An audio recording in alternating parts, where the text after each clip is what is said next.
welcome back to my channel. This is Alyssa here again with the Goodell Life, and today I'm going to be talking about a variety of things of what I'm going to be doing coming up in the new year a little bit, but also a big one to me at least is that I canceled my gym membership. And so I personally find that with New Year's, a lot of people are doing New Year, New Me. They're doing resolutions, you know, that stereotypical lose 10 pounds. And it's like, oh, well, you know, I'm 55 pounds away from that. Kidding, it's like 100. But those resolutions that we really put a lot of pressure on ourselves and we don't put feasible goals down, or we make really dramatic goals. Like, I'm going to wake up at 5 a.m. every day. I'm going to work out for 6 hours a week. Like, those goals are attainable. If you want to do those are attainable. Now, if you normally sleep in until 11:30 every day and you're like, I'm gonna wake up at 6, that might be a stretch. Maybe by the end of the year you'll be waking up at 6, but start with maybe waking up at like 10 and working your way to that 6 a.m., to that 5 a.m., to those workouts of, you know, you want to do a triathlon, that's great. Can you run a mile right now? Like, different things like that. Just build on the baby steps. Don't dishearten yourself of these grand resolutions without making them goals and without making a plan for them. Because resolutions without a plan, you're going to automatically fail. It's very cliche, but it's a saying that I actually do really appreciate, which is fail to plan and plan to fail. And that worked for meal prepping for me, that works for my calendar, that works for so many things, that if I do not plan for something and make small steps, small goals, I'm going to fail. I'm setting myself up for failure.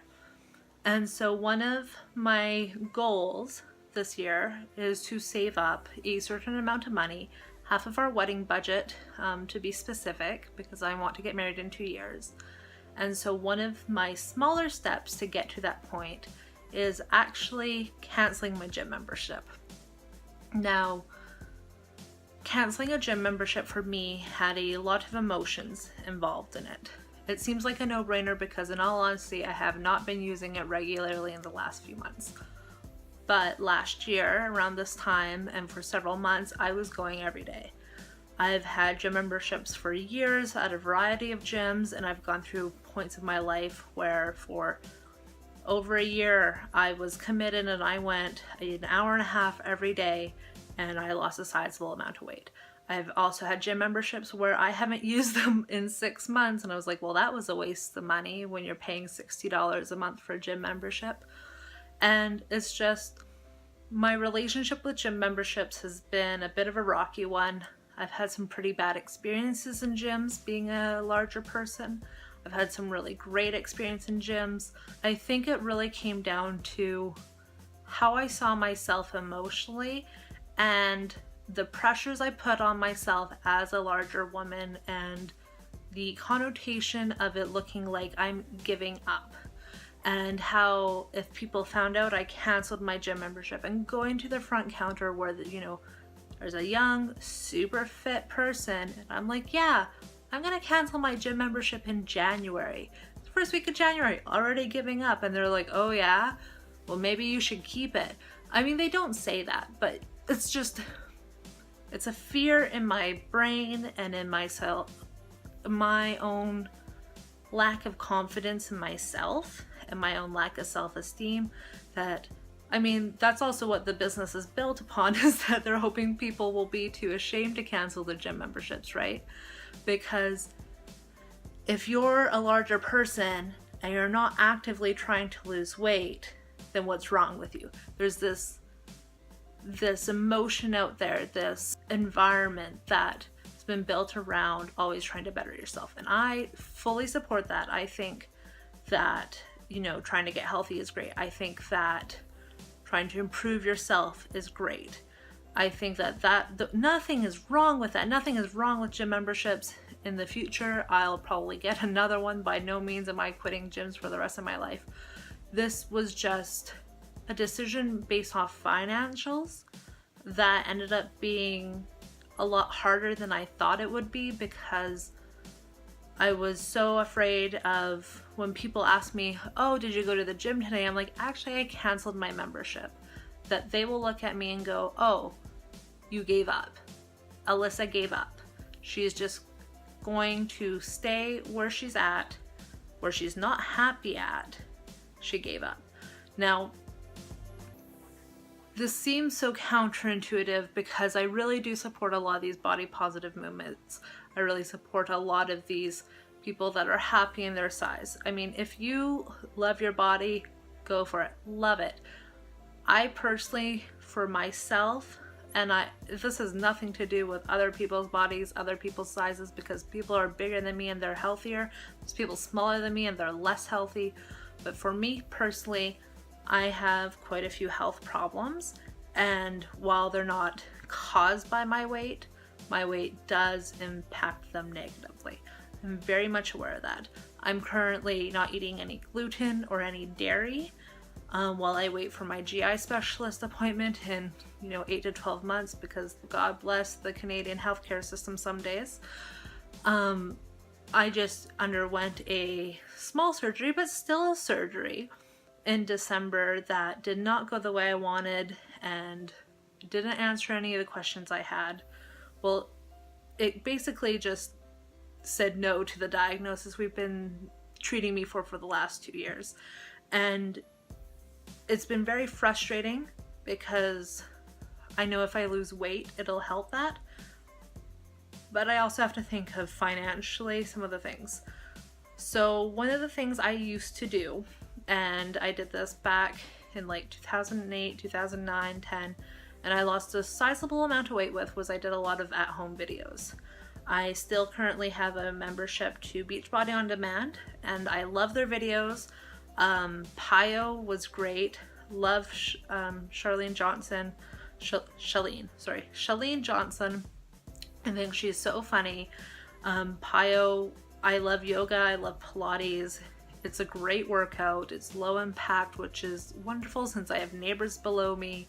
Other videos on Beachbody On Demand that I'm looking at working my way up to is the 80-day obsession. I might start with a little bit obsessed and see if I can do that, because I do know that 21 Day Fix Extreme was way too hard, and 21 Day Fix, the plyo part, because I have neighbors underneath me, was really challenging.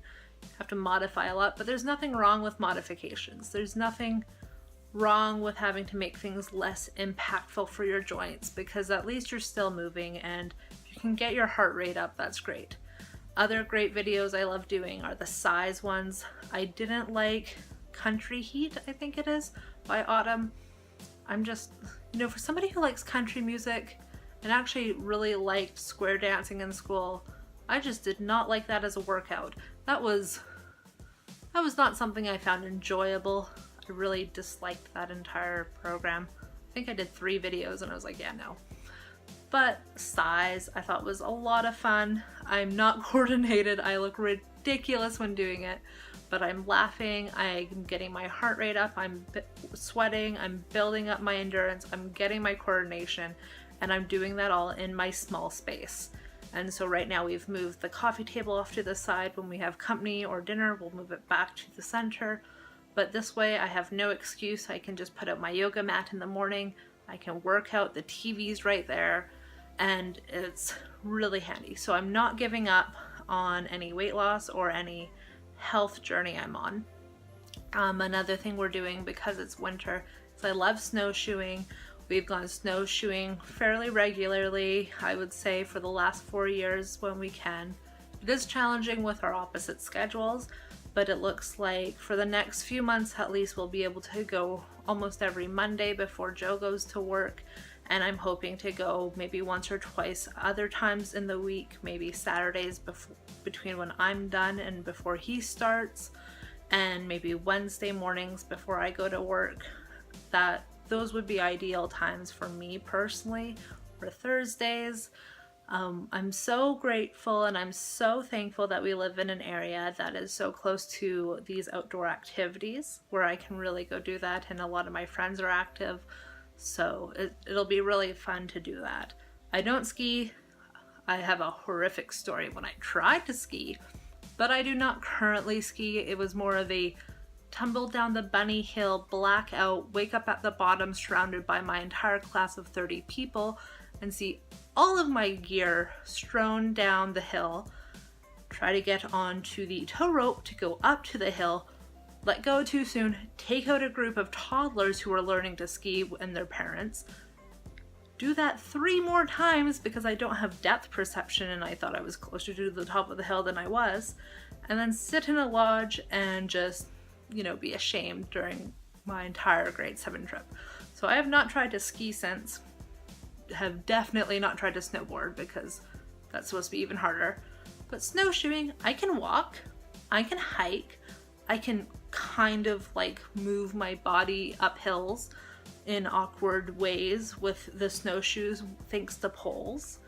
And I get to see pretty things. I like the snow when it's not too cold. It's really nice. We went on Monday and I'll put a couple videos here. It started snowing. It was so pretty. We actually rescued a girl who was lost, which was so funny to me because I have the worst sense of direction, like literally the worst sense of direction. And we find this girl, she's so upset.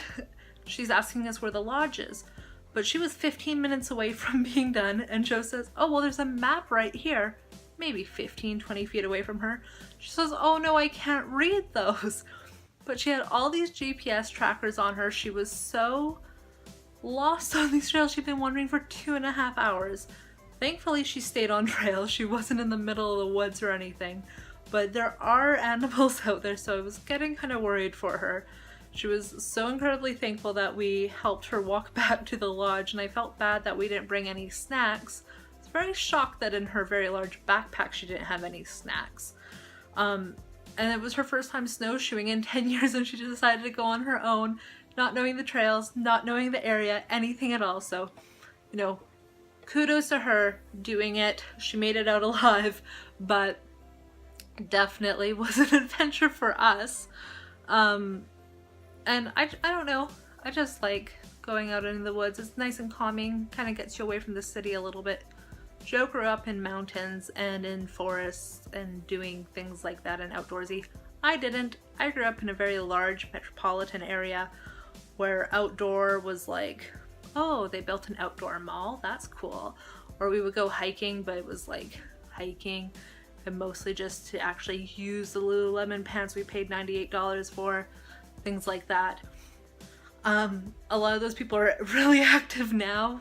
God bless them for like keeping that up. I definitely was not that active, and it's unfortunate because during a lot of the more active parts of my life is when I wasn't very healthy. I was not doing it with a healthy mindset. Maybe I'll talk about that more later down the road once I feel more comfortable, but right now I'm feeling very comfortable with my decision of canceling my gym membership and just, you know, doing outdoor things, really moving my body in more natural ways like the snowshoeing and going for walks, just cleaning my house more, you know, getting my squats in that way of picking things up, walking around the office more, really trying to get my sleep in and my steps in every day and my water. So I'm not giving up. I don't want that to seem like I'm giving up when I said that I was canceling my gym membership. And there's nothing against gyms. I think that they can be a wonderful place. I think that they can be a great place to build relationships and to find out new things about yourself, to try classes. I miss the Les Mills classes so incredibly much from when I lived in Pitt Meadows. Those were my favorite classes. The combat class, oh my gosh, that was my jam. I loved that kickboxing cardio. It was a step class, cardio step class. Routines, I love routines. I love things like that. And I haven't found something quite the same here that I loved. Maybe if I did, I could reason the money a bit more. But for now, that's what I'm doing. And so I hope that makes sense. Just kind of wanted to put a little update out there. So Thanks for watching me ramble, and I hope you enjoyed this video. Give me a thumbs up if you want to hear more stories like this, listen a little bit more about my life, and like always, hit that subscribe button so you can keep following along on my journey. Have a great night, and I'll see you later.